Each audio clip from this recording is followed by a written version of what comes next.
Do you have high-interest credit card debt wreaking havoc on your monthly budget? Are you concerned about the cost of medical emergencies or sudden car repairs? If you've answered yes to any of these questions, you may want to join the over 500,000 people who have experienced the convenience of personal loans through Avant. Avant offers a fast and convenient online application process. For a limited time, Avant will give my listeners a $50 Amazon.com gift card after you are approved and make your first loan payment on time. To check your loan options, go to avantoffer.com and enter my promo code 100. That's AVANT offer.com to take your first step towards obtaining a personal loan. Credit cards are made by WebBank. Equal housing lender. Rates and terms are based on credit history. Amazon is not a sponsor of this promotion. Other restrictions apply. See website for details.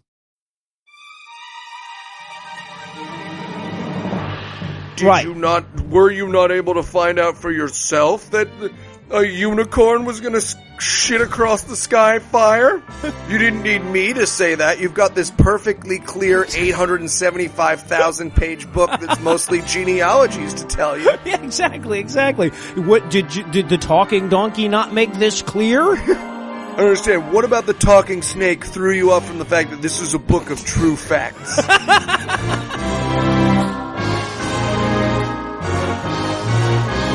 God-awful movies.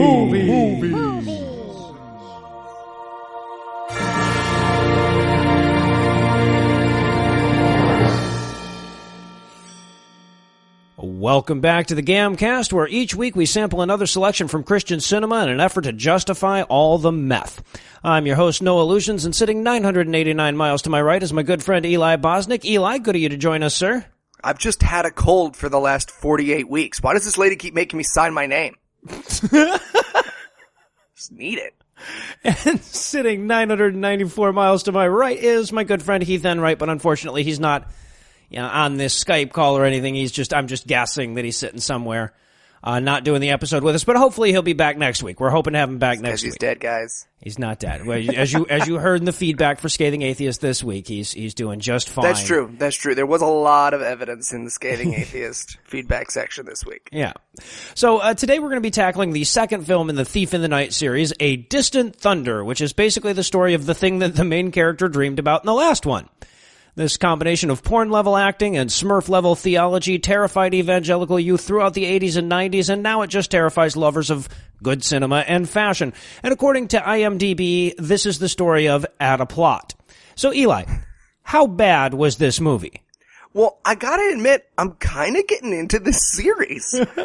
And let me explain why. It's not a good movie. No. It's not a good movie. But the first time, you ever been told someone's crazy, and then they don't act crazy around you, and it's kind of disappointing? Yes. They're like, no, man, this dude, there's a reason why we call him Nutty Jim. And then you're like, what's going on, Jim? And he's like, nothing, you want some nachos? But then the next time you see him, he put his dick over his wrist and stapled it there so that everyone would think it was a watch. That's what this movie's like. I'm getting into it. I'm getting into it now. The audience was like, oh, I can't wait for you to watch these. And I was like, bad sex movie? But no. Distant Thunder is ramping up the crazy, and it looks like it only goes up from here. I certainly hope so. I don't know how they can trump this one, but the crazy factor is definitely like exponentially higher in this one. So now I guess I could ask just like which is better between this one and the first one, but that'd be too easy. So instead I kind of broke it down into its constituent parts. So in terms of production quality, better or worse? Definitely better. They had a fire and a horse. Fire horse. All right. How about in terms of man shorts? Better or worse? This one's hard. Worse because I didn't see anyone's balls. Better because when I did see them, I was so grateful. Well, right. Yeah, exactly. Mm-hmm. They really made you wait for the short man shorts in this one. Yeah, you had to earn it. All right. And how about in terms of soundtrack? Better or worse? I did not try to drill into my brain like the end of the movie Pi to get the songs from this movie out of my head, so I'm going to go with better. All right. So far, so good. How about in terms of overall psychological torture? More or less? It's hard to say, because on the one hand, should you let your baby die so you don't have to get a tattoo? On the other hand, I wish we'd all been ready. Well, right. Yeah, exactly. It's kind of like, you know when the dentist is like, what flavor toothpaste do you want? And you're like, oh, you mean that sand that you mixed with a vague remembrance of a flavor? And they're like, yeah, that thing. I'm going to put that all over your face. What flavor of that do you want? And I'm like, it could be human shit, man. It feels terrible. You mean the next 45 minutes of my life where you just put stuff into my mouth and make loud noises? Yeah. What flavor do you want that? Bubblegum. Well, I guess the sooner we get started, the sooner that we're halfway through this series. So we're going to take a quick break, and when we come back, we'll dig all the way into A Distant Thunder. All right, hello everybody. Welcome to the very first town hall meeting here in the New World Order. I'm sure you guys have a lot of questions about the new laws and everything, so the floor is open. Yes, you, sir. Hi, I'm Steve. I run the bakery in town. I'm a proud citizen. Great. Yeah, I was just wondering, the new hand tattoos, can I get that on my face? Wait, what? This little citizen tattoo thing. It's just, I wear gloves at work, and I was thinking we just as easily get the totally not electric razor tattoo machine on my forehead, like right there on my face. Okay, all right, sorry, let me make sure I'm following you here. Nobody minds these tattoos, and some of you want them on your face? Yeah, no, I like them. I like it. I mean, yeah. Wow, lots of positive response to the tattoo face idea. Who'd have thunk? Next, you, ma'am. Hi, yes, I'm Lucy. I work at the Fascist Bug on Main Street. It's about these armbands. Okay, all right, yeah, here we go. Listen, guys, I love it. It goes with my hair, it goes with any outfit, and it's such a great little piece of flair. Wait, you don't mind the armband? Oh, not even a little. Accessorize. Hello? No, none of you. No, but I mean, you guys do know that the last people to do the armbands really were the Nazis, so we kind of figured they might not be super popular. Nope, I'm totally fine with it. You guys all like the armbands? Yeah, love the armband. Great. Too. Wow. Okay, anything else? Yeah, hi. I'm Brian. And I work in the Space and Aeronautics Division, and I have some pretty serious concerns with the so-called explanation for the so-called emergency. Okay, figured this was coming. Yeah, go right ahead, Brian. Yeah, can I get it tattooed on my face? What? And we're back, and unfortunately, I feel like we kind of spoiled the opening for this film in last week's preview review, because apparently the preview contains the first 40 seconds or so of this movie verbatim, which is delivered Star Wars style, except over a church instead of outer space. Yeah, you know how all great movies begin with a still image? Yes, exactly. This one is of a church. Yeah. And a long time. So for those of you who didn't hear the preview review last week, basically it starts with giant red letters saying, "The makers of this movie are not prophets." Yeah, right. But these are the words of actual prophets. Which means that at some point, someone along this creative process, if you want to call it that, was like, guys, what if they worry that we're actually the prophets? And everyone was like, that's a really good point. We needed to devote 45 seconds or so of the movie to this. Yeah, good call. We need a significant percentage of our movie to warn people that A, not only are prophets real, but we are not them. Yeah, exactly. So we start off with these filmmakers aren't prophets or filmmakers, really, when you come right down to it. And then we get a bunch of Bible verses that basically justify all the crazy shit we're going to get in the movie. And I just wrote in my notes, I hope the whole movie is just weird Bible passages. Just 55 solid minutes of, and then he said to me, I'd go onto the field and plant your... And so begets so-and-so. And oh, by the way, I have to mention this because it's nowhere near as bad as the song from the first one. But during this whole thing, we're getting a choral Jesus song, and it's basically a bunch of people singing, he was Jesus, Jesus, Jesus, Jesus, he's our friend, his name was Christ. Jesus. He was Tell him not to do, don't touch yourself. Jesus. Jesus, He was something about it being named Jesus. Right. This was easier when people couldn't read. We need to put it back in Latin, dude. Yeah, exactly. Fuck it, man. Luther was wrong. Luther was way wrong. So then we cut from the photo of the church to the video of the same church. So basically we cut to the thing that we're already looking at. And then inside, I guess everyone is laying in hospital beds singing this Jesus song. Right, they're singing the song from the beginning. They're singing the Yeah, exactly. Jesus. A good old lying down sing song. I don't know about you, but when I'm feeling blue, I lie in tent beds next to other people and sing the world's worst hymns.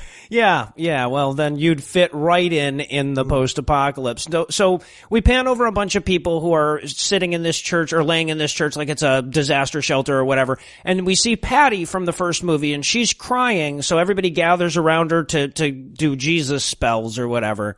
Right, and basically, the summary of this scene is, Patty's like, guys, I don't believe in any of this Jesus shit. And they're like, but Patty, if you don't believe in this Jesus shit, you should get the fucking tattoo. Right. And then you're allowed to go.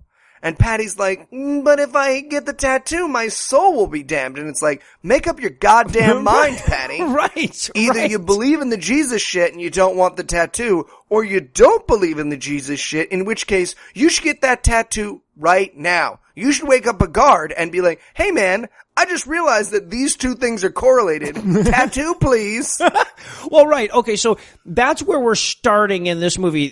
Like, we're not even going to warm you up. We're with a whole bunch of people who are waiting to be murdered in a disaster shelter because they won't get their tattoo. And all of them, except for Patty, are devout Christians, and that's why they're going willingly unto their death. But Patty just can't get over that. Now, to Patty's credit, she gives really good reasons why she can't. Yeah.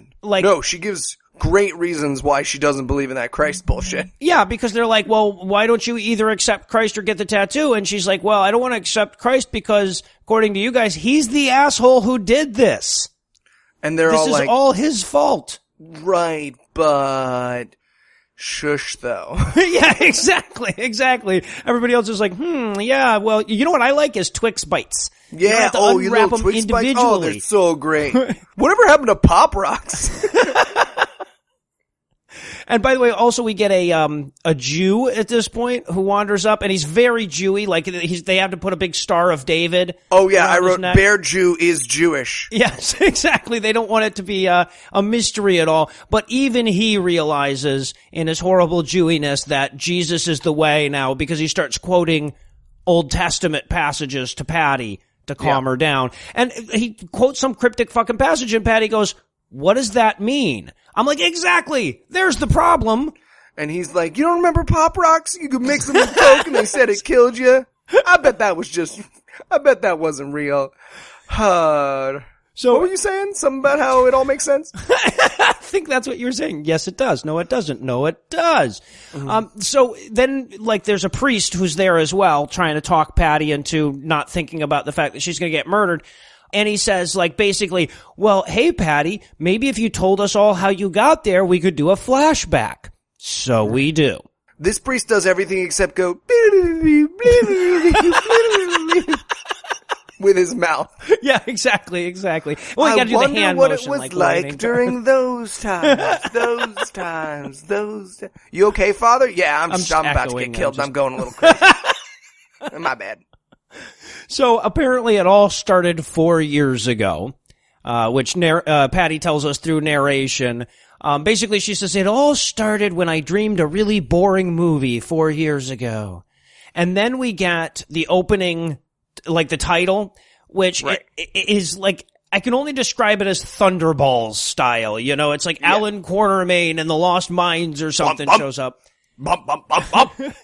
Well, and like you're about to see a real movie where things happen. Yeah, no, they certainly were trying to fool you into thinking that. And then you get this title theme, and this I have to spend a second on because it drove me nuts through the whole fucking movie. Oh, it drove us both nuts. We both spent and we both messaged back and forth, and we're like, what is this? And I was like, I think it's from Star Wars, and you were like, it's not Star Wars. And I was like, no, it's the Imperial theme. And you were like, no. No, definitely not that. But yeah, no, it drove me nuts. I finally put it on Facebook, and I believe it was Mark. I can't, if I'm getting the name wrong, I super apologize because you saved me so many sleepless nights of trying to figure out where the hell this was from.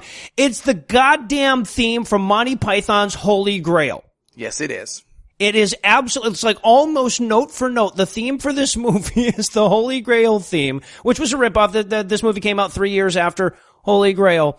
And it's the most inappropriate, like if you can't call that theme to mind, think like the spaghetti western version of a parody medieval movie. Right, yeah. And they're ba ba ba ba ba ba ba ba ba ba ba. Exactly. It's so clearly like action's on its way. Exactly. And It's not, by the way. No. So, just giving you a heads up. I don't want a spoiler alert. I don't want anyone to think we're going to describe anything happening. So now we're revisiting the beginning of the last movie, the whole clock and... Which was her waking up from a dream, which was the end of the last movie. Right, yeah. We're revisiting both the beginning and end of the last movie. I had a terrifying moment where I was like, oh, are we going to watch the whole last movie over again? Because it starts on the first... I was like, oh, come on now. They tricked us, those bastards. Fast forward. So, now, alright, so if you recall, the beginning of the last movie was Patty waking up and finding the gigantic fucking Ghostbusters proton pack razor that her husband had, or kid had been raptured and yada, yada, yada. Right. So now we're getting the moments immediately after that, and we're supposed to believe... Finds a Honda Civic sitting in her sink. Yeah, exactly. And we're supposed to believe, apparently, that once she realized her husband and daughter were raptured, she got up, did her hair, put on some makeup, and then went and hugged a pillow and started crying. Yep. So, and of course, we've got the guy on the radio from the last one telling us how the rapture happened. And I love this little throwaway line. She's walking out of the bedroom, and the newscaster says, in summary, most people are shocked. Like, most people are right. Like, who's not shocked? My favorite line from the radio report was, some find the whole thing exciting. Yeah. And I was just like, who's that guy? I want to talk to that guy. The Brian who walks out, well, how about it, neighbor? Well, I gotta say, am I right? I would be that guy. I'd be like, all the evangelical Christians just disappeared. I can sleep in as late as I want on Sunday. Nobody knocks on my fucking door. I'd be that guy. That would be pretty sweet. I'd be calling him in. I'd be calling into the radio thing. I'm one of those excited guys. Did you want to talk to me? Yeah, that now we know who it would be. It'd be like, wait, so you're saying I can just get on the train and no one starts shouting? Right, yeah, right. Man. No one starts shouting. All right, fine. That's I mean, there's going to be tattoo, demons and stuff. It's okay. I'll get a tattoo. A little tattoo. Oh, we also learned, by the way, that Patty has a pretty sweet fucking car. Anyway, it was a sweet car that she didn't have in the last movie. All of a sudden, it's a Honda she's got Civic, everybody. Oh, was that it? It was a 2012 Honda Civic. That was her husband's Razor, probably. So now you can tell pretty immediately that you're dealing with a much better film. Like the director on this knows what there are establishing shots. He's been behind a camera before. He's probably touched one. Exactly. He knows what all the buttons do. Yeah. He didn't find this one in the garbage. Right. It was like Christian movie. Yeah, exactly. It was sitting right next to the demonic porn. So now we get Patty. She's getting in the garage, like driving off. And for a second, it looks like she's just going to kill herself in the garage. That's what I thought too, because she has a moment to be bummed in the car where she's like, they're gone, they're all gone. And I was like, she killing herself in the garage? But no, she's just like taking a second. Yeah, no, because she just forgot that the garage door was down. And they actually keep that in the movie where she starts to back up and realizes the garage door is down, gets out of the car, opens the garage door and gets out. I'm like, yeah, you could have, that was and implied. 55 minutes. Great. Excellent. Cool. We don't have to show her going back into the house to take a shit. Right. Exactly. Hey, we don't have to use that shot of you taking a shit. Yay. I'm so glad. I was really worried about that. Yeah. I was wondering why you shot that. So, and then by the way, through all of this, we're still getting the news guy talking about the rapture. And there's an interesting exchange he has. He's interviewing somebody, I guess, on the radio show, and he's going, as some biblical scholar or whatever, he's going, well, doctor, some people say that the word rapture isn't used in the Bible. What do you have to say? And I'm like, that's not an opinion kind of thing. Right. Either it is or it isn't. So some people think that the word bananagram is not in the Bible. Well, that's a tricky question.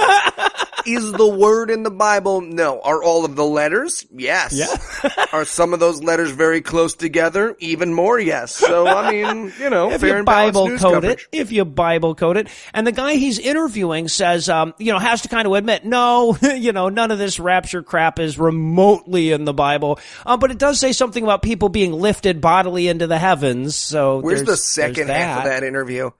Where he's just like, so what is actually in the Bible? Oh, okay, so Matthew thinks everyone's gonna die in like 10 minutes. So he's like, everyone cut your balls off. And we don't listen to that shit, cause fuck that.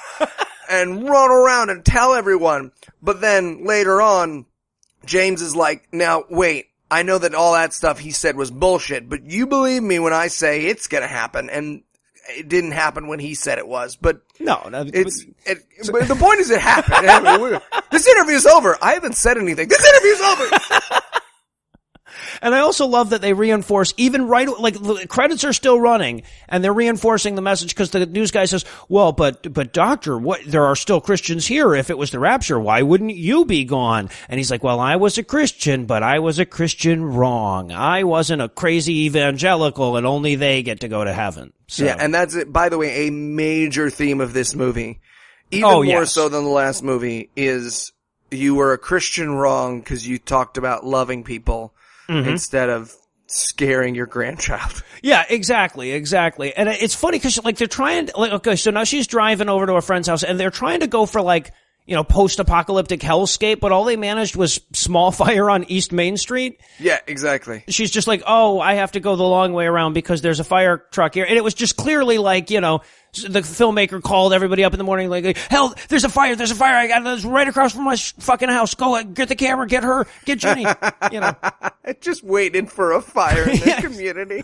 Exactly. Hey, sure is fun tonight. Maybe you kids want to start a campfire.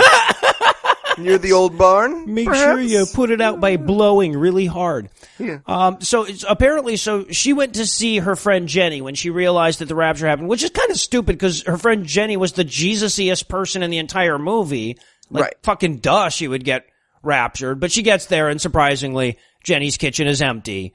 Right. And she only has to check the kitchen, by the way. I love that about this movie. Yeah. Like, well, she's a Christian, so she would have been in the kitchen. And it's not nighttime, so she's not having sex with her. No one's having sex with her. I don't think she's having the sex. No one she's is usually ever asleep or crying. You know what I mean? She's not there. What I mean is she's not there. This frosting got overwhipped and she's gone. She's gone now. So Jenny was gone. Or at least she wasn't in the kitchen. She could have been taking a dump or something. We don't know. The first half of this movie is like the Little Red Riding. No, is like the Goldilocks and the Three Bears of the Rapture. Yes. She checked the first house, and Jenny wasn't there. She checked the Megan house, and Grandma wasn't there. And of course, we have to get a flashback at each of these houses as well. Right. Which is interesting because we're already in a flashback. So we're having flashbacks in the flashbacks. It's like found footage in the found footage. You're finding a book Christian in a book. movie bingo. Give yourself a stamp. Exactly. So now we cut to a scene of Patty and Jenny having lunch at a diner back in the day, talking about the apocalypse like you do. Yeah. And my first thought when I saw this scene was, man, Jenny got way hotter. That's what I wrote. Jenny got super duper hot. She really did. Like, Jenny found a local Pilates class in between these two movies. I reckon it's not very often that women get more attractive when they lose the pigtails, but Jenny pulled it off. Whew, yeah. Damn. But of course, like I said, they're talking about the apocalypse, and Patty once again makes this great point. She's like, well, you know, I'm a Christian, but I don't think you should use Christianity to terrify children. And Jenny's like, what kind of Christian are you, bro? Right? Have you read our book? And that's the thing that I reflected most on in this movie is that, listen, there's always that one, there's always a counter-apologetic in Christian movies. And usually they just don't answer it, right? They're just like, yeah, whatever happened to Pop Rocks, yeah. Right, exactly. But this movie, the counter-apologetic is within Christianity. And so I'm kinda on the side of the rapture-y Christians. Cause Jenny kept being like, I believe that God is love. And he believes that each of us is good in our hearts. And I was like, why? What about the book that he wrote makes you think, I don't read the fucking Bill O'Reilly and that other guy who likes to make up history book and be like, these guys really care about people. No, I read that and I go, those are fucking crazy people. Right. Why did she read the Bible and go, God is love? There's nothing in the Bible to indicate God has done nothing loving in that book. No. Nothing. No. Zero loving behavior. And what's so funny is if there was a Christian on this call to counter, he'd be like, well, he murdered his son. Right. And I'd be that like, was good. Yeah. Well, okay, so Voldemort's the bad guy. When he created 7 Horcruxes for your sins. Yeah, no, he murdered people. Okay, but he created those Horcruxes so he could live forever. Wait, who? What? What? Yeah, he created them for us. Wait, for us or for him? For him. Right, yeah, exactly. And that's what Patty said. Your red cup is hurtful.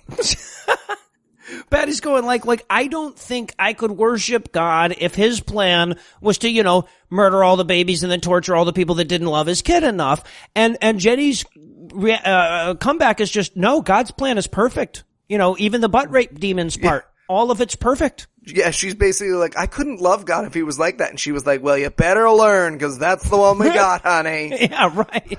Oh, here, have a Jesus pamphlet I carry with me all the time. Yes, what's this? This is just my tribulation pamphlet that I carry. Map! Tribulation map, like a timeline. Well, you got a little timeline, okay, and then this'll happen, and then this'll happen. Well, and maybe this is just the geek in me coming out, but they kept referring to it as a tribulation map, but it's clearly a timeline, and I'm thinking to myself, isn't that just Christian to think that a straight line is a map? Yeah. And then you go here, and then you go there. It works just the same as logic.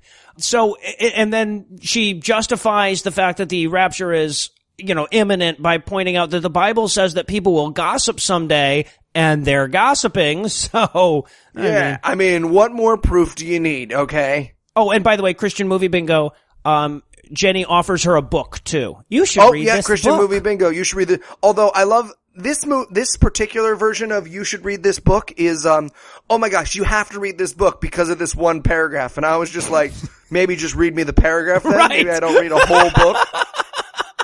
No, you need to get it in context. You have to read this one sentence. It's in Ulysses. Start at the beginning. That's how you'll really get it. So Jenny flashback ends, and now we go to she realizes that Jenny's not there, so she goes to see her grandma, who is the next most Jesus-y person that she knows. Yes, and first of all, grandma is a gem in this film. Yes, absolutely. So she goes to grandma's farm. Grandma's gone. At this point, I started to worry she was just going to visit everyone in her life, and that the first movie was her dream, and the second movie was just her going house to house finding empty houses. Right, yes, exactly. I wrote in my notes at this point, this is like a horror movie if the monster had already killed everyone. Well, right, because when she goes into grandma's house, they shoot it like, she's about to turn a corner and find a zombie any minute. Right. But the jump scare is just a phone off the hook. Yeah, the jump scare is, oh my god, she's gone and I'm totally safe. And I also love the way that this movie, they could not think of any way to represent rapture except to have an appliance that was on but no one around to use it. So we get that constantly, the shaver, the lawnmower, the phone, the mixer, every time they need to represent, this person's no longer here, but they happen to be using an appliance at the time that everyone in the fucking world was using electricity at the same time. I hope as we go further into the movie, they have to use more and more obscure appliances because they're running out of common everyday objects. It's like, well, looks like Frank was just using his chainsaw in the kitchen, and yet here it is all abandoned. Hey, wait a minute. Why would Jenny's vibrator be on if she wasn't here? So now she's in Granny's bedroom, and she finds the tribulation. I guess Jenny gave her the tribulation map, and then she sent it to her grandma, who already knew all the shit that was in it, and then grandma just had it on her bedside table for the last several years. Yeah, it's a little light reading for Gam. I guess. Oh, and this is also where she throws down this line. She looks at the tribulation thing, and the narration, she goes, I used to think this was all science fiction. Science fiction? Yeah, I wrote not science, just fiction. Yeah, just fiction.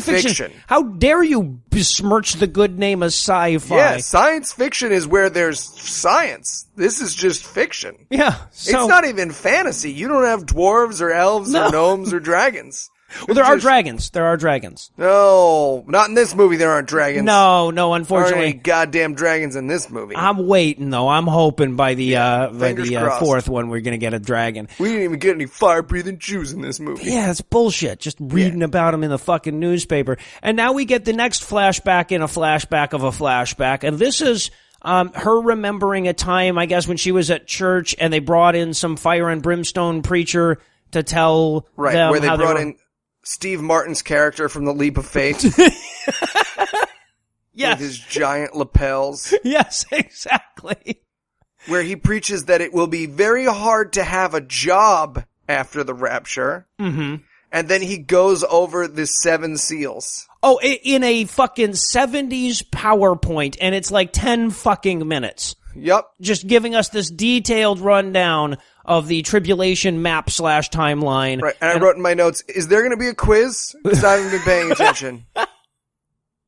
Also, I want to point out, because I think this is racist, the white horse gets a crown, the red horse gets a sword, and the black horse gets scales. Yeah. Like, you just gotta figure the guy in the black horse came out and what the fuck, guys? I mean, I could get a lance or something. Did you not get a weapon? I'm so sorry. We have these. We just grabbed these. We were there first. You gotta show up a little bit. Yeah, and then there's a pale colored horse, which is not a color. No. But it represents death. So, and then he talks about the earthquake and the blood moon, and then the sun turns black, and then there will be 30 minutes of silence. He actually says it like that. Like, that's kind of... Silence for about 30 minutes. Yeah, right, yes, exactly. And I'm like... It's like, you could have left that part out, you know? 30 and then minutes? I'm gonna take a crap, and then I'll probably play a little... I'll probably play a little bit of Papa Pear while I'm in there. It's kind of mindless, but I like it. There'll be like an Everybody Loves Raymond of silence. Or so, yeah. So the moon's gonna turn black, it will rain blood, a fiery unicorn will starve and burn the world, and then there will be silence? I don't think there'll be... so we have something to look forward to? Why are we being told about that? But see, that's the fucked up thing, is that I'm sure I would be there, because I'm not gonna get raptured. I would be there. And then I'd be like, hey, guys, did you see this? And they'd be like, shh, 30 minutes. Shh. Oh, do we have to do the whole 30 minutes of silence? My bad. Oh, sorry. Does it reset every time someone talks? And hey, guys, the world's going to end at the end of this. Just somebody keep talking. So, and then it ends with this message, his whole, the PowerPoint presentation. He says, if you're going through the tribulation, it's your fault, not God's. You shouldn't have worn that slutty dress. That's what the good guy in this movie says. Yeah. A good character in this movie says those words. Yeah, exactly. Yeah. So now we flash back, or we go back to the first flashback in the nested flashback series where she's at Grandma's house. And by the way, Grandma's kitchen is clearly Jenny's kitchen with a couple of the appliances could not moved. be more Jenny's kitchen. Yeah. If Jenny had walked in halfway through the shot and been like, what are you doing in my kitchen? And Grandma had been like, the world's gonna end! I'd have been like, yeah, I get it, Grandma. Yeah. You gotta take your medication every day. With brandy. And then also in this movie's universe, apparently everybody keeps an 8x10 headshot of themselves in their kitchen. Yeah. Because when she goes to Jenny's kitchen, she looks at the picture of Jenny, and then Grandma's, here's a picture of Grandma. So, and Wait, now. no, I'm confused. Do you not have an 8x10 of your own face in your home? Nowhere. No? Of just you alone in a picture? No. Looking slightly concerned? Not like of your loved ones that you would look at like normal pictures. No, but just like a picture. It's just a picture of myself in I have a frame. huge poster of just me on the wall, just staring blankly out.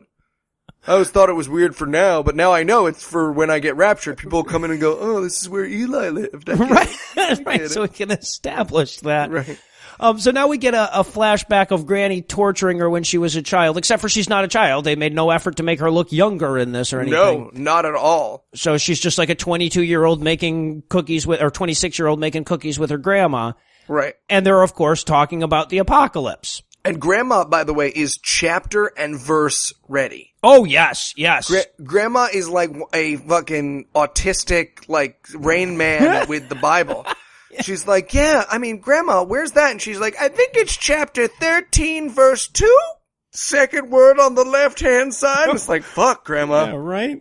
And then there's more super evil credit card talk. And I'm thinking to myself the whole time, like, this is a very fucked up cookie baking conversation. This is weird cookie talk. This is not... Yeah. Now, you hand me those sprinkles. Anyways, he will reach into your eyes and pull out the truth from you. Well, there's also this great exchange where, Patty says, well, but I thought God was love. How inconsistent with this. And she says, well, he is love, but he hates sin. Right. And then she says, we deserve judgment, and then puts the cookies in the oven like, you get it? The cookies are us. We deserve to burn. Yeah, exactly. Just like these cookies. Grandma, are you going to burn those cookies? Maybe. I'm going to torture Are they going to worship me? No, Grandma, they're probably not going to worship you. Well, then I'm going to burn the fucking cookies. I'm going to stop coming over, Graham. I want you to know right now in this moment, I just decided in my heart to stop coming here. Oh, shit. And then, of course, we're going back to, God, Jesus, this is so hard to figure out where in this Russian nesting doll of flashbacks we are. But now she's telling the story of how she fell behind on her mortgage payments after her husband got raptured, so she moved into Granny's house, which seems weird. I mean, why would you not just move into Granny's, free and clear house immediately when Granny got raptured? But she waited until she was behind on her mortgage payments. Whatever. Also, I love the idea that, mortgages are still, some guy was like, I'm sorry, ma'am, just the fact that a third of the world vanished does not mean that you can fall behind on your mortgage payments, okay? Yeah, you'd think it would be a buyer's market at that point, but, loaf of bread, bag of gold, And also, apparently, she's also taking her neighbor Linda and Linda's little sister Sandy. I think I'm getting the names right anyway. Yes. They're gonna move to Granny's house with them. And they're on their way out. They're pulling out of the driveway when Diane and Pornstash from the last movie show up. Yeah, so this, for those who are following along, this is Freddie Mercury and Slutwink, as I call them. Yeah. And they pull up, and they have this weird interaction. Now, this is a theme in the movie as well, so I want to take a moment and talk about it. Throughout this movie, they treat Patty's dream like it matters. Yes, and everyone. Patty treats Patty's dream like it matters. She's like, I dreamed you threw me off a dam. And they're like, huh, that's a silly dream. But then Patty's like, no, you should apologize to me. And it's like, no, it's just what your brain made. That's not. Right.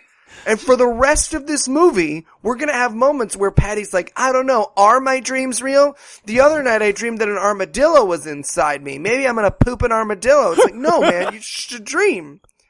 Yeah, it's so bizarre because she's like telling her friends like, oh yeah, no, I haven't talked to you guys in months because I dreamt that you threw me off the dam, to which Jerry says, what were you doing at the dam? Like, right. Is that the weird part of this story? Whoa, wait. No, I'll throw you off some high shit, but you're saying you went to a dam? That's crazy. That's authorized personnel only. I don't understand your dream at all. There's no way that makes sense. How would you get past security? Yeah, exactly. So stand near this cliff. Yeah, they insist that they're still good guys, but Patty doesn't believe them exactly because when they ask where she's going, she lies to them. She doesn't tell them it's Granny. She says she doesn't know. And I just want to point out that's a sin, going to hell. Oh, I should mention that Linda's husband is in the service, that this is the neighbor, and hasn't heard from her husband since the rapture. But just before they drive off, the mailman shows up and they get a letter. Mailman pulls up in his Ford. Yeah, right. They couldn't afford a mail truck. He's 100% not a mail truck, and it's just like, hey, now that the Rapture's here, we're allowed to use our own cars. Here you go. It's like the car, the fucking steering wheel's not even on the opposite side. Yeah, so, no. You just threw that on our lawn. Yeah, well, go fuck yourself. So then they drive off. And the little sister's sitting in the back seat, and she, of course, Sandy's all excited because she's got the letter from her husband, and the little sister's like, "Are you going to read us the letter?" And she's like, "No, there's probably a lot of fuck stuff in it." Yeah, and they really talk about that. There's really a moment where she's like, "Well, you sure you're going to read it to us?" And it's like, "Why? Is he going to tell you to put your panties in your mouth? Because I'm into this movie. I want you to know I'm okay with it." Yeah, exactly. Even if you do it right now on the drive. Yeah. But before we can get to the reading of the letter, they have to drive over the dam. So Patty decides to stop there and show them like what happened in her nightmare. And I never show my friends what happens in my nightmares. I'm never like, okay, so this is my high school, and I'm not wearing any pants, and then my French teacher starts to jerk me off, but I can't stay hard, so then, hey man, what are we doing here? Guys, it's just a 4.5 hour drive. I'm trying to show you guys what happened in my nightmare. Yeah, no, I was expecting her, because they walk right up to the edge of the fucking thing, and then she climbs over the thing. She's like, okay, now push me off the dam. Push me off the dam. I'll show you what happened in the dream. Anyway, so then, so they get back in the car, and then now they're reading the letter, and oh shit, it looks like Sandy's husband, or Linda's husband, whoever, it looks like the fucking military guy found him some Jesus right at the last minute. Right. She has this moment after cause he's like, oh, we went to this prayer meeting and I've been saved. And she has this like, oh, dun, dun, dun. She has this oh no moment. And I was like, I feel you, Wendy. I feel, cause if Anna just texted me and was like, I've been saved by Christ, I also would be like, oh no. Right. Fuck. It was going to be such a happy marriage. This is gonna be no fun. I'm just gonna get my stuff and go. Well, but then the fucked up thing, though, is in the context of this movie, this just means, oh, good, he's in heaven. He doesn't have to go through the rapture. And she's terribly upset about this. So Right, apparently exactly. she was hoping for a less happy ending for him. And now we move back out of the series of flashbacks or whatever to the present day moment. Right, where Fat Andy Kaufman is gonna explain to everyone. I wrote Fat Gallagher, but yeah. Yeah, we had the same idea. This may be the most, listen, I know we say a lot of this might be the most, this might be the least attractive person we've seen in a Christian movie so far. I could have done the entire fucking episode Oh yeah, just we have on 70 this guy. solid minutes on this man's physical appearance.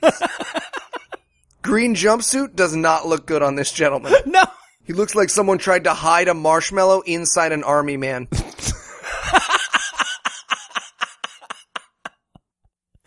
And as bizarre as his look is, the things he's saying are even fucking crazier.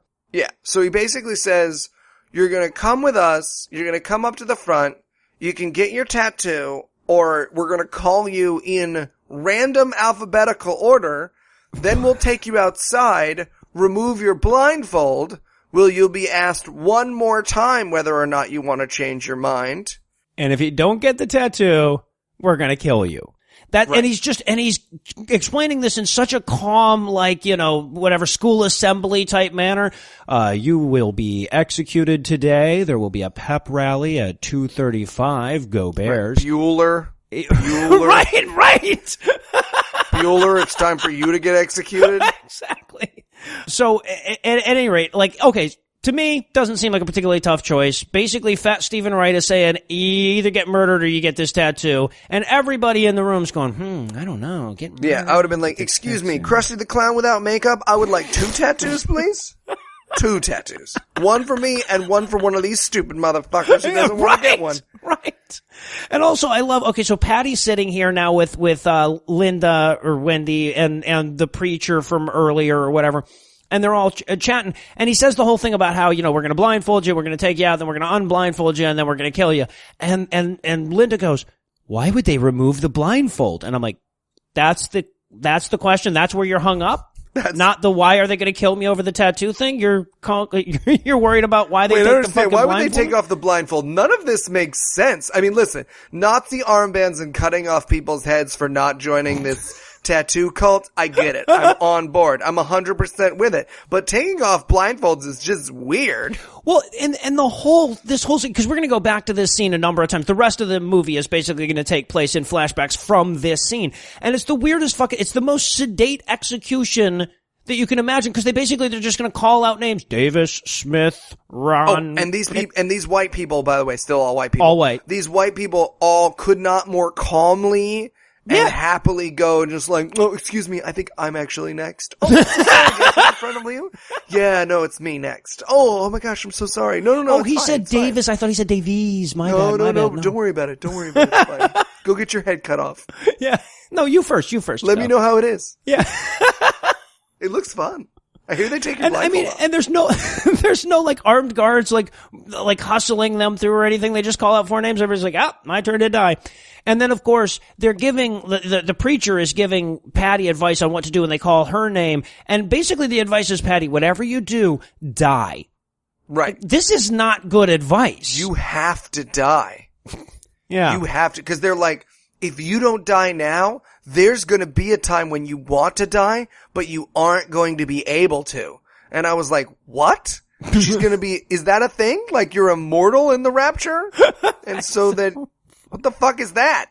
It wasn't exactly consistent from a logical perspective. And then, of course, he says, hey, Patty, I've got an idea. Tell us about more flashback stuff. Right. Or, like, I think the way he comes in is something like, well, whatever happened to Diane and Jerry? Just, like the most random prompt that you could I'm about to get my possibly head imagine. cut off, but I want to figure out what happened with Freddie Mercury's stash and Slutwink there. Yeah, exactly. I don't want to, I will not die with this story unfinished. Exactly. It's like Abe Lincoln wondering how the play ended.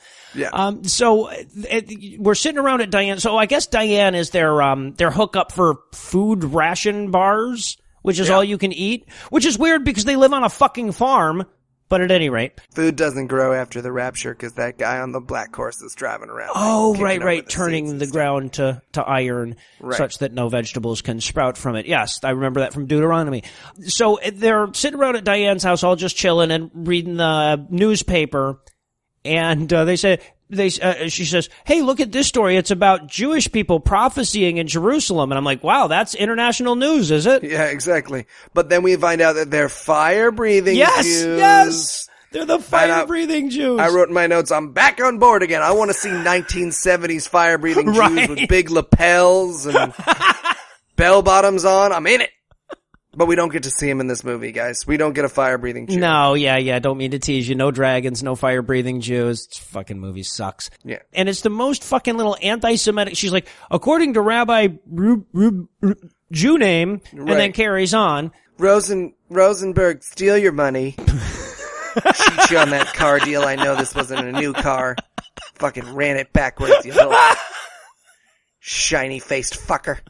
And so Jerry is very clearly not taking this seriously, to which somebody says, "Jerry, how can you make fun of this?" And I thought, I can show you. How can you not make fun of this? Exactly. I do this for a living. Better question.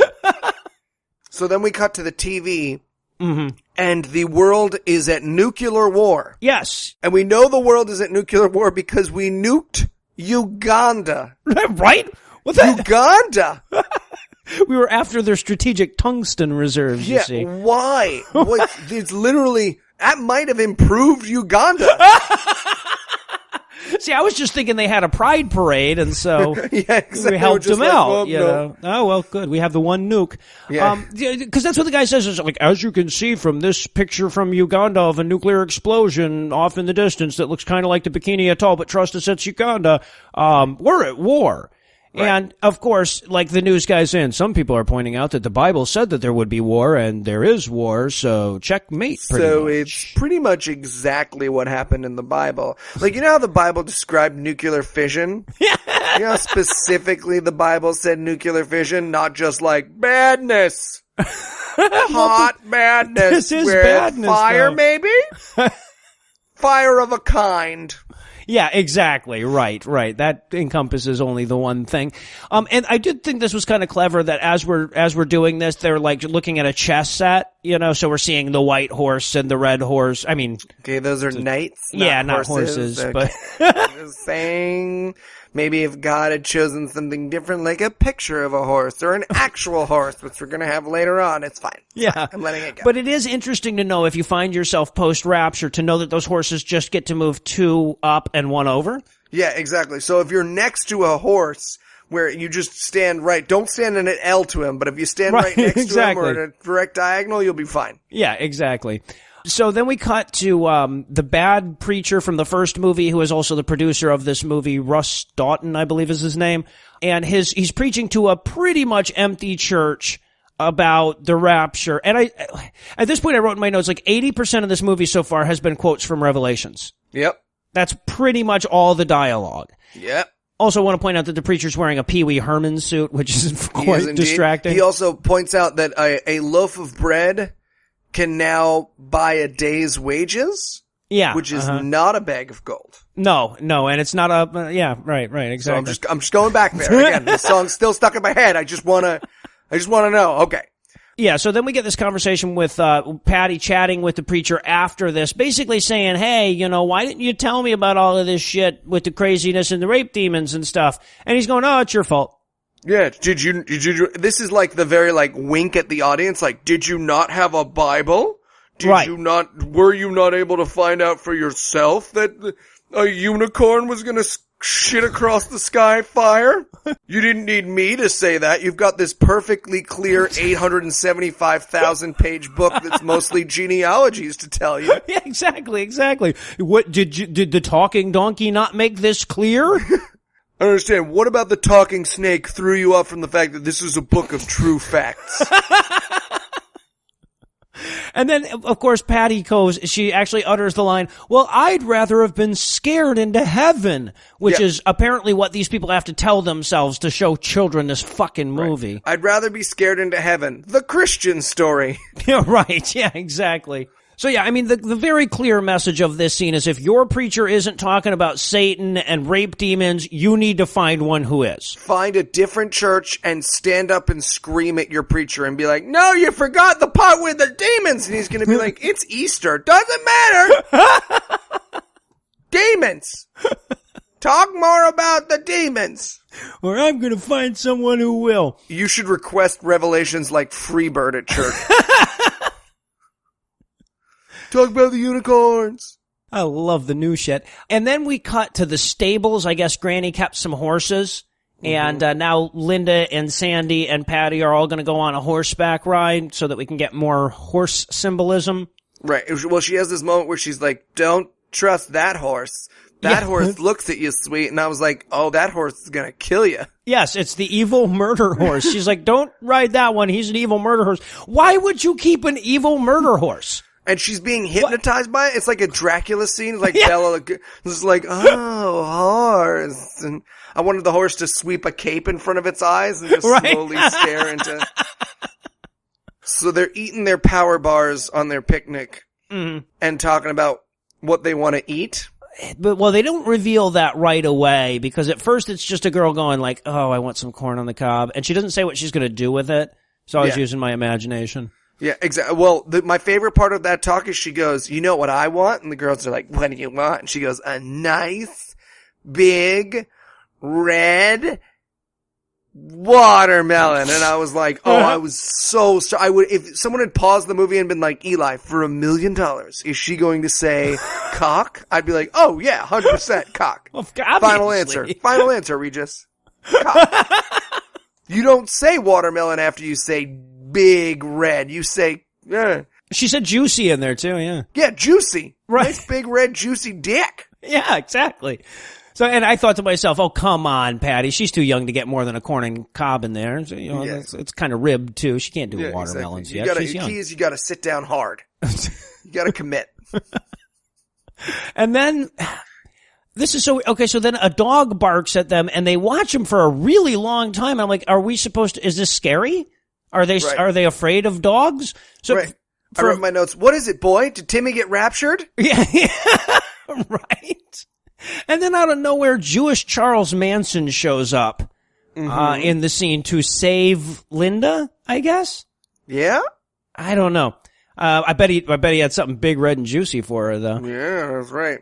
And he looks super hipstery, so I wrote in my notes, hipster Jesus died before it was cool. Yeah, and then he quotes John 3:16 for the 33rd fucking time in this movie. Right. And then she drops down on her knees, and she's not going to blow him, guys. I know you were hoping it too. I was like, nope. No. She just prays and Jesus shit. The acting suggests porn. The first half of each sentence suggests porn, but no, there's nobody blowing anybody. Hippie Jesus helps her. But now Hippie Jesus very clearly does not help out the other two, does not save them. And that's, important. That's going to matter later on. Yeah, it's Monty Python theme, foreshadowing. So then they're walking around and this guy wanders into their house who looks exactly like Burt Young, Paulie from Rocky. See, I said Tom Waits. I had Tom Waits on mine. Yeah, but like old school, old Tom Waits. Yeah, I got more of like a, you fuck my sister. But anyways, he comes in and he's like, I don't have anything to eat. And he's like, and they're like, yeah, man, we don't have anything to eat. But then Linda/Wendy, maybe, she's going to share her food because she's a Christian now. Yeah, she's like, well, like, meet me later in the park. So there's just the one park in the country now. Yeah, exactly. So now we flash forward to her meeting him in the park and talking Jesus with him. I wrote in my notes, oh great, the one benefit of the rapture, which would be not having to talk to people like you anymore, right. And I don't get it. Yeah, exactly. Well, and he even says, like, when she starts talking about how much she loves Jesus, he's going like, I wouldn't go babbling that around here if I were you. And that's good advice regardless of whether or not the rapture happens. Yeah, just generally shut up. Exactly. Shut up about Jesus. Exactly. It's boring. They also have the great, and I've heard this Christian exchange a number of times before, where the guy says, well, but I believe in God. And she says, well, so does the devil. To which he doesn't say, well, I also don't torture people for a living, so... Oh, well, that's where you and God are different. Right, yeah, exactly. That is... Oh, you meant the devil! You meant the devil. See, I thought, because, the devil only tortures people who have died, but God tortures people who are alive and dead. And then he kills them and sends them to this devil. And bad people. And since he created the devil, he's kind of like a terrible version of both. I'm sorry, am I trying to convert you? I'm not doing great.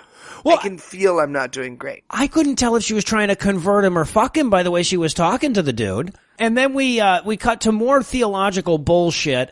Because this movie, basically this entire movie is trying to answer this question, why would you worship a God who would do the kind of fucked up shit you're saying God is going to do? And their answer again is pop rocks. So you've got the three girls now doing a puzzle in a thunderstorm and, talking about how not the sexual position, guys, just actually doing a puzzle. In a thunderstorm. I wish they were doing this. Listen, Google that. A puzzle in a thunderstorm is hard. You got to get 4 people. One of them's got to be a little person, and one of them's got to be flexible. Now, if the little person's flexible, you only need 3 people. But if it's 4 people, wait, no, it's 5. How many holes does the female body have? I always forget. I'm gonna just 2, 3. 4, 6. Could it just be 3? No, well, is it just 3? It depends on which size holes you're talking about. I feel like it's just 3. Anyways, that's neither here nor there. No.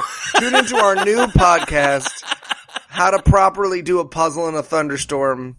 I would much prefer the movies we'd have to review for that one. I would rather do a puzzle in a thunderstorm than watch the next 2 movies. My wife's pretty little.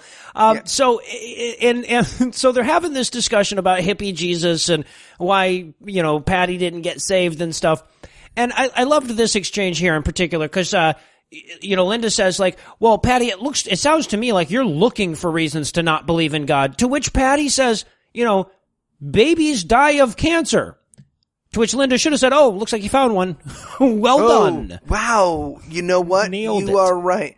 I wrote in my notes, Patty, you're kind of being a bitch. Problem of evil. Patty, shut your whore mouth. Yeah, pop rocks. Pop rocks, damn it. And then we get the closest to an apologetic we'll get in this movie, which is that dead babies are like pieces of a puzzle. Right. She says well, you can't see the whole picture because you can just see this one piece. And so unless you see the whole picture, you wouldn't understand. I'm like, but just if part of it is baby cancer, it's a bad puzzle. Right. Yeah. If I had a beautiful puzzle with waterfalls and dogs running on rocks and one piece of that puzzle was a dead baby, I'd be like, that's not a very good puzzle. Right. Can I get a puzzle without the dead baby? If the bigger picture has baby cancer in it, really doesn't matter what it's a picture of. Right. It would be better without the baby cancer. But look at the waterfall, though. Doesn't matter. There's one piece of this puzzle that has a dead baby on it. Oh, and then, of course, the barn is on fire. I guess it got... Yeah, it rained so hard the barn caught on fire. Right, exactly. Which, by the way, there's no food, but there is a fully operational fire service. With a 8-second response time. By the time they're able to run out of their house and realize the barn is on fire, the fire department is already there. Right. This was very clearly they were just all right, so we need a big set piece for this movie. And one guy was like, I got a barn you can burn down. Fire department will show up eventually. Great. Let's do it. And of course, everybody's safe and everything except, 3 of the horses that got burned to death inside when God had his little temper tantrum. But evil murder horse escaped. Right. And has another I fuck moment with Linda where she's like, oh, evil horse. And evil horse is like, yo, what's going on? What's going on? Just got back from the gym. Use pre-workout? It's really important to use pre-workout. All right, bye, devil horse. Gonna use pre-workout. Yep, so the barn is gone and evil murder horse is on the loose, and that can only mean that shit's about to hit the fan. But before it does, we need to take a quick break for the sake of our collective sanity, so let me give Act 3 the hard sell here. Will the Antichrist's evil plans come to fruition? Will we get some hot Patty on Linda lesbian action? Will this movie also fuck us with the bullshit it was all a dream cop-out? Find out the answers to these questions and more when we return for the demented conclusion of A Distant Thunder. All right, next up on the execution list, Bosnick, Eli? Come on, man, I know it's you. What, me? Me? No. You haven't called my name yet. Oh, really? Yeah. I'm just waiting until you call my name, just like everybody else. Just waiting for my name to be called. Okay, well, you don't have a tattoo, so what's your name? My name is That's not a name. That's just a Z noise. It's, okay. Well, first of all, I don't appreciate your tone. The zzz came over on the Mayflower for your information. Okay, fine. Zzz, it's your turn to go get executed. Okay, well, you're supposed to go in alphabetical order. No, you know what? I'm going to skip right now to you, because that's my choice. Now, do you want to die, or do you want to get a tattoo? Oh, I'm sorry. Yeah, tattoo. Wait, really? Then why didn't you just come up at the beginning? Oh, honestly, wasn't paying super close attention. I've been getting a solid HJ from Wendy for the last 20 minutes. Oh, okay. So, hey, put Wendy at the end of the list. Yeah, Wendy's is...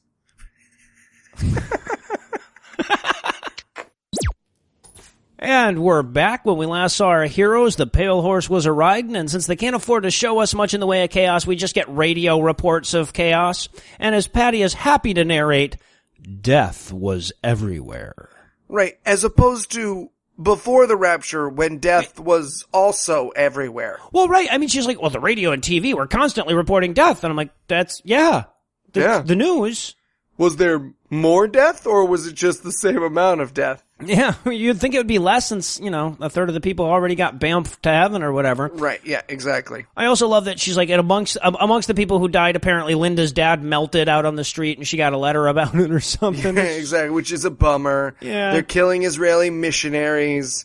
And then they say, oh, we've got food bars coming from Diane. We've got to be really friendly with Diane. And I just wrote, I'm listening. How friendly? Talk to me about this. I'm with it. Yeah, but apparently they don't have enough gas to get all the way to Diane's place for their food rations. So Diane agreed to meet them halfway, which, dun dun dun, is the dam where she dreamed that she got killed in the first movie. Right. So she goes there, and again, you have to live in a world where this, I mean, I guess if she has prophetic dreams, I can understand why she thought this way, but she was also hearing about the rapture all the time from all of her members of her family and various preachers and her friend and her friend's husband. So it's not insane that she would have dreamt about the rapture. Well, and not only that, but keep in mind that the dream that she was having about the rapture, when she wakes up there's a radio playing talking about the rapture. So if the radio was playing while you were still asleep, of course you would be dreaming about the rapture. Yeah. As you're waking up. Yeah. So she gets to the dam, she sees them there waiting for her with her free food bars, and then she runs away. Right. And they chase her. Well, first we have to have a flashback to the other movie so that they didn't have to film, right. I said flashback to before she lost all that weight. Right. Yeah, exactly. And then, she turns around and they give chase. And this is clearly an example of a car chase where they cannot afford to ding either of the cars. Oh, yeah. So basically it's like, I wrote in my notes, man, this chase scene is so intense, they're almost speeding. Yeah, these cars are going full on 40 miles an hour, guys. Yeah, well, don't let anyone tell you this cornering a little slower, boring. But yeah, exactly. So then she gets out of her car and she runs, and Jerry runs after her, and Jerry still hasn't learned to wear full pants, apparently. Mm-hmm. But eventually he catches up with her, and he is understandably perturbed. Yeah. He's like, what is going on? And she's like, let me see your hand. And he's like, what? Nothing. And she's like, oh. My bad. Sorry. Do you remember that dream I had a few months ago? And they were like, yeah, we remember the first time you told about it. It was dumb then. It's even dumber now that I brought you a bunch of free food and then just wasted a shit ton of our admittedly rare gasoline chasing after your psychotic ass so that you don't starve to death. And then Diane comes in and she's like, she has every right to think that dreams are real. Yeah, exactly. They're being awfully forgiving here, way more so than I would have been. I mean, it would basically, if you told me, hey, Eli, why weren't you there for the record on Gamcast? You're like, oh, I dreamed you killed me. Be like, that's really fucking weird. Oh, no, I dreamed you had a baby's face. Okay, well, I don't. Yeah, but I dreamed it. And then Lucinda just got on the line and he was like, you gotta be okay with it, Noah. Yeah, exactly. Eli dreamed you had a baby's face. He thought you had a baby's face, and so... And it's like, do you want to, okay, the video's on, you can see my face now. Yeah, but so it's a normal face now, but how do I know it's not going to turn into a baby's face later? This is exactly what happened. It was a normal face, and then it turned into a baby's face. Yeah, exactly. And you were I'm sitting going in to lay your out office. several jars of Gerbers around you in a circle, and if you can resist eating them for 25 minutes... I'm pretty high. I don't think that's a fair test. Yeah, there's no way. There's no way, man. That was like staple diet in college. Mashed apricots, man. Mashed Pretty apricots. good shit. So then we go back out of the flashback to fat Andy Kaufman reading out names of people who have to go get murdered. Mm-hmm. And then a lady comes in and she's like, oh, it's so terrible. Ah! And she comes in and takes the tattoo. Yeah. And I wrote in my notes, how are they killing people? Via Wolverine?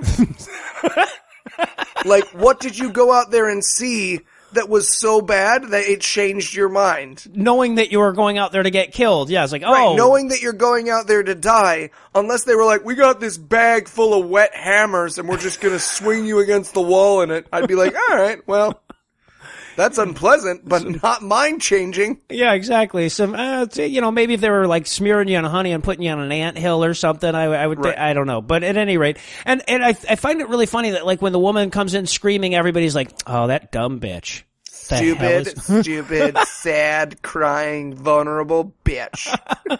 And she interrupted your story. How rude. Yeah, anyways, what happened to the priest guy? Yeah, whatever happened to Reverend Turner? Enough about that lady who just changed her religion out of fear. And I love that, like, that's the question that he prompts the next flashback of. Whatever happened to Reverend Turner? Like, that minor half-assed character that you barely mentioned in your series of flashbacks. Right. Okay, sure, why not? So we cut to Reverend Turner.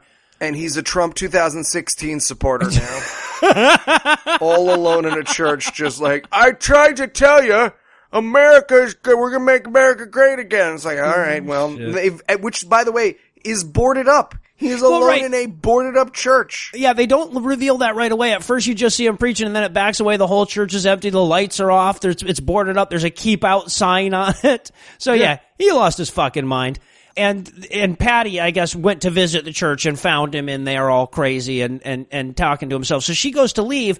And this is when, I guess, the sun is supposed to stop existing. And the sun went out. Yeah, exactly. But they couldn't afford eclipse footage, I guess. So we're just looking at a regular sun. We're just looking at a sun and she's like, ah! And we're like, oh, I'm not supposed to be something other than our sun. I guess, yeah. You can see right now. It's yeah, not exactly. That With Miracle of Fatima all over again or something. But so she's running away and I'm pretty sure this way's west. No, I'm sure. So she's like running. She runs up to a house now because the sun went out and she's got to get indoors. And she knocks on the door. Nobody answers. So she breaks the window. Yeah, she knocked an entire one time, guys. What else was she supposed to do? Right. Not break a window to the place that she currently lives? Well, that's what I do when it gets cloudy. If I'm out walking and it gets cloudy, I break the nearest window and run to my inside. home. To my home. Right. I smashed the window to my own home. But this is where you could tell they really had a budget in this one compared to the last one because they actually get like a full-blown earthquake set going here. Mm-hmm. Which is way more than I was expecting out of this movie. But, of course, that does point out, like, okay, so there was an earthquake, so she ran inside? That's not smart. That's not also, what you do. It's an earthquake. You've never heard of earthquakes? Because she reacts to this earthquake like she's never even remotely... like, if you had never known earthquakes exist and you reacted this way, I'd be like, okay, yeah, I understand. She didn't know. But, like, I would have been like, oh, an earthquake. Yeah. Well, if she screams loud enough, the earth will stop shaking, I guess. She can appease it. Mm-hmm. And so, yeah, and again, this scene doesn't exist for any reason or anything. It's just they had the money for the earthquake set, so they used it, I reckon.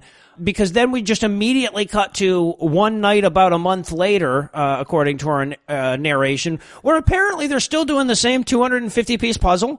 These are not smart women.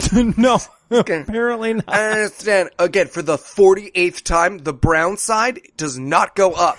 Where's the brown? The brown is all on the back. Okay, so how do I know where it fits? You do it on the front, on the side with the colors.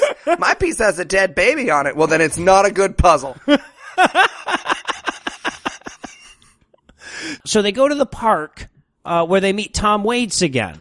And then so they're at the picnic table, and Sandy hears a meow. This is my favorite part of this movie. Oh my God, this is so fucking amazing. She says, "Oh, it's the little kitty. Let me go find the kitty." And she walks into the woods, and apparently this was all a setup. We see that Tom Waits has the mark of the beast on his hand, and there were UN guys in the bushes, yes, making meowing cat noises, yes, to lure her. Where's that planning meeting? God, I would take anything for just a reverse shot. I would pay all the money in the world for just a reverse shot of 3 full-grown men, one in the middle going. I'm telling you, no one's going to come over. Shut up, everyone likes cats. Purr a little. Right. So they run, the UN guys pop out and both from the same direction, which is kind of stupid. And as they're running away, we get the worst stunt in the history of stunts where I guess Linda is supposed to, her leg is supposed to get caught as she's running. Oh, across the bridge and she just sits down? Yeah, exactly. She just very clearly pushes her leg through the thing and then sits down so as not to hurt herself, and they catch them because Tom Waits has ratted on them. Yeah. And then we cut to the hospital scene. Now, we saw this in the preview, and it makes no more sense now. Yeah. But basically, there's a lady who's like the receptionist at the hospital, and another woman standing there with a baby that's crying, and she's going, "Please, my baby hasn't eaten in 2 days." Right. And we're about to come up to, again, Christian movie bingo. Because again, there's fun, wacky, bad ideas throughout these movies. We're about to come to the strange, surprising, morally reprehensible thinking part of this movie. Right, because the lady is clearly saying to her, "Oh, sorry, you don't have your tattoo. We can't do anything for your baby." Right, so she says, "My baby is sick." And she says, "Well, if you get your mark, we'll take care of your baby. For free. Right. We'll give your baby health care." Now listen, I don't have kids. I don't have kids. But I would get the mark on my dick hole if my fiance was sick. Right. There's no amount of thing you could do to me that if my fiance was desperately sick, and you're supposed to love your babies more. Well, look, I would do that for her baby. I mean, I would get the tattoo on my dick so that her fucking baby could get some food. Yeah. I'd show up with one wrist behind my back and be like, "Yeah, man, I haven't gotten my tattoo yet. Here, give me mine. Now give my baby health care." Right. And then she'd be like, "Thanks." And I'd be like, "Double tattoos, bitch." I'd be tattoo man by the end. I'd be just covered in QR codes. You could fucking scan me for coupons. Well, but the message that this movie is sending is that the right thing for this mom to do is to take her particularly chunky baby for not having eaten in 2 days. Yeah, they needed a thinner baby. Yeah. I don't know how that casting worked, but that baby, when they showed it on the way out, I was like, that baby has not eaten in 2 seconds. Yeah, right, exactly. Recently. So that baby is eating now. He has a Cinnabon in his hand. Right. So what we're watching basically is a mother kill her child rather than get a Social Security card, and this movie is endorsing that. Right. There's nothing I could believe in strongly enough that I would let my child or my loved ones die for it. And not only that, but there's nothing that you should believe in that much. Especially, there's nothing I could do to me. Right. There's no thing that, even if it was just a Social Security card and they were like, "Cut your hand off for free healthcare for your baby," I'd be like, "Cool, go with the right one. I don't need to do this stranger anymore. Go to lefty, you can follow me through." Bam! Yeah, exactly. And then again, we have to accept the precept of this movie is that God made sure that all of this was going to happen. So, You know what? If I show up at the fucking pearly gates and he's like, "Well, you did get that tattoo rather than let your baby die," I'd be like, "I would rather go to hell for eternity, you piece of shit." Right. Shouldn't the person who lets their baby die go to hell? No, it's not how it works. I don't like people with tattoos. Oh, okay, cool. It does say that as much as it says that you can't have gay sex anyway. Yeah. So now they've taken Linda and Sandy, who apparently got beat up in that bad stunt, to the hospital to get them treated before they take them to get executed, I guess. Right. We're going to give you free medical care because we're about to murder you. Yeah, exactly. We don't want you going to death all scratched up. With all these fakey looking bruises and stuff. Right. And by the way, did all women's waistlines go up to the clavicle back then, or is that just these two girls? Oh, yeah. No, these women look like they're hiding inside a pair of, like they're midgets hiding inside a pair of pants. Like the little rascals, one of them's going to stand on the other one's shoulders at any moment. I'm a big lady, and I'm here to get my tattoo. And so, like usually when you have an enemy of the state that is wounded and a prisoner, you tend to leave them in a place with a open phone line unsupervised for long periods of time, which is exactly what they do. And an unlocked door. Yeah, right, exactly. So, so she not handcuffed or anything. So she calls Patty to warn her, apparently, that old Tom Waits guy has betrayed them. Yeah, exactly. So then the UN is going to get Patty. They have a new van. Yes, I wrote in my notes, oh, they got a second truck. That's nice. Yeah, exactly. It's got sirens and everything. And by the way, when you're going to surprise arrest somebody, you don't run your sirens. That's, pretty 101 right there. Nature of surprise. The very nature of surprise. Exactly. So then we get another chase scene. Again, we saw this this is exactly what happened in the last movie. She had to run from the fucking UN guys. We're going to get essentially the same long, stupid chase scene again in this movie. It's not as long. No, and there's no helicopters, so. Right, exactly. And she's also being chased by the Metal Gear Solid guards. Because wherever she last makes a noise, these guards turn around and go, oh? What was that? The exact place where that pebble fell. Yeah. So she tricks one of them with a fake splash, push him in the water trick. Apparently these are like the Keystone Antichrist minions. But she doesn't know how the gun works. She can't figure out the trigger pull thing. She can't get the safety off. And I wrote in my notes, she would totally murder this guy, but she just can't figure out how to make her gun work. Apparently. And this is how stupid she is. As the guy's trying to get away, he's like swimming away from her as she like trades the gun on him. She yells, "How does this damn thing work?"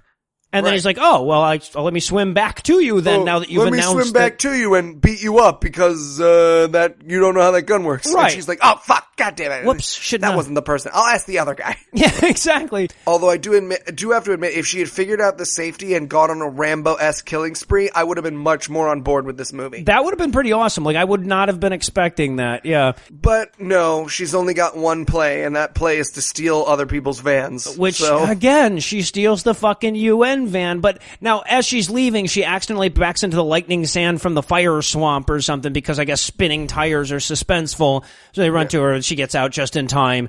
And just like in the last movie, she says to herself, "Hey, you know what I should do is I should call Diane." I should call Diane. This character who, upon seeing her friend with a basket of free food, ran away and had to be forcibly chased down and tackled is now like, I better call that person who I now totally trust. Well, and again, because exactly like in my dream, I had to steal a UN truck to drive away. Now I'm in exactly that position, so let me do exactly the thing that I did in a anyway, yeah, makes perfect sense. So. Yeah. Also, she dials her on a rotary phone. And I just had this moment of being like, God, that's how long it took to dial phones? Mm-hmm. Not worth it. I never would have called anybody. It makes you wonder, because they still had rotary phones when they decided to go with 911. And I'm just like, why not 111? Oh. That 9 takes a long fucking time on a rotary phone. A lot of people died for that. That's an us joke. Yeah. Someone like us was on the other end of that, and they were like, "Oh, what number did you guys think of? 999? All right, come on, you guys. Fuck you. 911? All right, fine. You guys are dicks." It was a compromise. No, I'm just saying. 911. It's got a nice little thing to it. So she goes to Diane's house. Now, there are 2 UN guards apparently standing outside Diane's house on either side of the garage. Which would be an indication to me, not the place to go. Well, right. Fucking duh. But for some reason, number one, there's no goddamn reason why they would be there in the first place. If they were trying to arrest Patty, wouldn't they hide? But number 2, if they are there, why the fuck would you stop the car and get out? But she does. Right. So, yeah, at any rate, so she gets out and looks like trusting him was a bad idea after all. So, now, I guess this is how she got caught. This is we've now caught up with the flashbacks and everything. So we go back to, Fat Andy Kaufman reading everybody's names out to kill them. And now they get to the preacher that she's been talking to the whole time and the little sister. both of whom wander off. And Patty, I love this moment. Okay, so they call Sandy and the preacher back to get killed, and Linda, who is Sandy's older sister, is sitting there, and Patty says, "Don't worry, Linda, I'll be all right." I'm like, do you really think she was worried about you right then? Her little sister has just been drug off to die, and you're telling her, "No, I think I'm okay with this. Hey, in case you were wondering, I'm fine. Yeah. I'm totally fine. Your sister, she's gonna get killed, but me, she can get her head cut off. Me, I'm okay with it. They get dragged outside, and somehow in the process of being dragged out to the back of the building, they have changed into togas. Yeah, they don't mention the part where they also strip them down and put them in pillowcase outfits. I guess Fat Gallagher was probably supposed to tell them that, but he didn't. But it's almost like a continuous shot, so we're supposed to believe they went through some kind of weird, like, machine that tore their clothes off and dropped a toga on top of them. Yes. So now they call the last group, and apparently they were the, they're the Zimmermans of this group or whatever, because they were all the way in the back. They were the last people to get called. So they bring them out. They're in their pillowcase outfits, and we finally get to see how they're executing people. And no, by the way, it's not a Wolverine. It's a guillotine! A fucking guillotine just set up in the street with a laundry basket there to catch the heads. A spray-painted silver laundry basket, but very clearly a laundry basket. Also, guillotine, very clearly, I mean, maybe this is just me because I know what they look like, very clearly a magician's prop. Oh, right, yes. Very clearly like a magician's guillotine. I was like, oh, I know that. That's a Boostenhurst. I have one of those in my storage unit. Now we get to sort of like the surprise ending of the whole movie, which really, again, was fucking ruined for me by the preview since they actually showed the reveal in the preview. Right. So it turns out that Sandy, the little sister, was an evil bitch the whole time. That it was her she that didn't want to die for Jesus. She wanted to live with a small tattoo on her wrist. What a fucking whore. Yeah, exactly. So she shows up to tell them at the last minute, no, see, I got the tattoo. I'm the one who got you guys captured or whatever. So, yeah, okay. And also, Diane and Jerry, porn stash and slutwink, show up to be all bitchy to Patty about, I told you if you didn't get your fucking tattoo, they were going to chop your head off with guillotine. And now here you are, guillotine. You get your fucking head chopped off. And then they chop her fucking head off. And then they chop off Linda's head. Yes. So Linda goes up to the guillotine and she's praying the whole time and she puts her fucking head down on the chopping block, and then we cut to Patty and we get to watch Patty watch Linda get her fucking head chopped off, and that's how the movie ends. Yes. So they cut her head off. It was so fucked up. And that's it. And then the movie ends. Movie ends. Bible quote. Fuck yourself. I gotta be honest, like the whole time I'm thinking to myself either that they were gonna go with the it was all a dream cop out again, or that they were gonna get through the back of it and there was something where there's gonna be some reveal. It's like, oh, well, you proved that you were willing to die for Jesus, so now you get to join the resistance or something. Nope. I honestly did not think for a fucking second that was actually how the movie, that they were going to actually end the movie with, no, they just went ahead and killed her. Well, which makes you wonder, what's this next movie going to be about? Well, now, I think it's worth noting that we don't see Patty get killed. Oh. So, Linda gets killed, and then Jerry's like holding her face, making her look the whole time, so and there's a scream. Maybe Patty's going to get that tattoo on. That's what I'm thinking. I don't know. We're going to find out. She's clearly in the next movie. However, we'll get to it in the preview. We don't see her doing much. Now, I want to say, like, this, okay, so we came out of the last movie, with that whole, gee, what was so scary about this movie that had people so fucking scared and freaked out? Oh. This one, all of a sudden it all makes fucking sense. Oh, it totally, again, it's the crazy friend. It's the I get it. Right. That dude just put a nail gun through his thigh because his girlfriend didn't respond to his text message. Now I understand why you call him Crazy Larry. He is crazy. I get it. That's totally what also, I want to point out that we watched this movie early. We had a conversation after the last movie where we were like, hey, these movies are fucking boring. We're not going to have anything to talk about. We should watch this next movie early to make sure we have something to talk about. Luckily, this movie, next level crazy, plenty to talk about. God. Like, this, okay, if everything about Christianity was good except for this movie, Christianity as a whole would be bad. Yeah, exactly. This is a dead baby puzzle piece. This is actually a dead baby puzzle piece. No, I mean, if I had to describe this movie in 2 words, those 2 words would be child and abuse. I mean, like, the fact that I want to emphasize that this movie was not released in theaters. It was shown to children in churches. That was the way this movie was distributed. They knew that's how this movie was going to be distributed when they fucking made it. That's what they were going for. Yeah. This movie is psychological fucking torture to children. To, like, play this movie for them and say, nope, that's going to happen one of these days. If you're not Jesus-y enough, they're going to chop your fucking head off, land it in the goddamn laundry basket, and make your friends watch. Like, what the fuck is wrong with these people? And see, now this actually is the one good thing, because I was having a conversation with a friend this week about this show, and one of the things that he pointed out to me that actually made me feel really good about what we do on this show is that when you Google A Thief in the Night awful, we are the first result. Awesome. Which means that the thing that makes me feel great about this show is that they're still showing these movies. I didn't realize they were still showing them. I was like, hey, all right, they showed them in the old generation, but they still show them. There are people, I got a Twitter message from someone being like, oh yeah, no, they showed this at my daughter's like church group. And when I was still a Christian, and I had to like take her out because I had seen the movie, I knew how much it freaked me out. Mm-hmm. And so like, what I like about this is that right now, we are creating a media so that some kid who gets shown this movie can Google this and find this. So kid, if you're listening to this, that movie's fucking bullshit. Yeah, right. It's not you. It's the movie. Not you. Because I remember doing that as a kid. I would go home, and listen, I grew up Jewish, so you know, we would hear crazy shit, but it was always like, hey, eat your chicken. It was never like, and Rabbi Slotim's coming for you. Never. There was never a moment. There was never a promise of future bad to be done based on the pizza nights at the Chabad house. It wasn't happening. It was just like, Google, and we'll make you a cake for your birthday. But I would go home and I would Google and I would be like, why did God kill everyone in the flood? And then I would see it and I would read it and I would read the answers put up by secularists and feel better, even as like a little kid.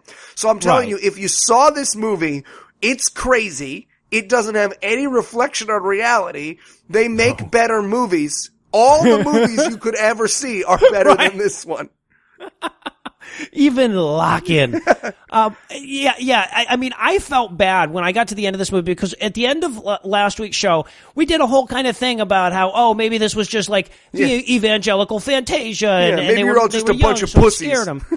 Right, more or less. After I watched this movie, and we got some emails from and messages from people saying, hey, man, I understand looking at it from your perspective now, how you can think that, but keep in mind, we were kids who thought this was true.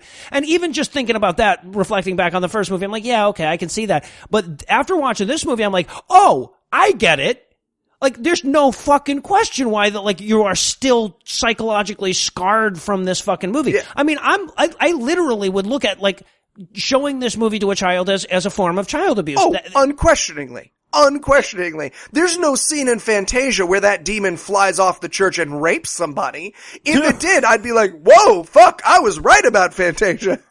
Well, but even if it did, unless the movie ended with a fucking reminder that, no, this really happens, y'all. Giant demons come from the mountains and then rape people next to churches. It would not be as bad as this movie. Oh, my God. Well, that leads me to my next question because, of course, limitations in drilling technology prevent us from giving this movie a thumb as far down as it deserves. So in lieu of a thumb orientation-based rating, I ask you this, Eli. What is the most psychologically damaging thing that you could show to a child that would still be less psychologically damaging than this movie? Okay, so I would find a soldier's kid, but one that had died. And so we would do one of those soldier come home videos, but when he opens the gift box, the dead soldier's inside. It's just dead. It's just a dead guy. Oh, shit.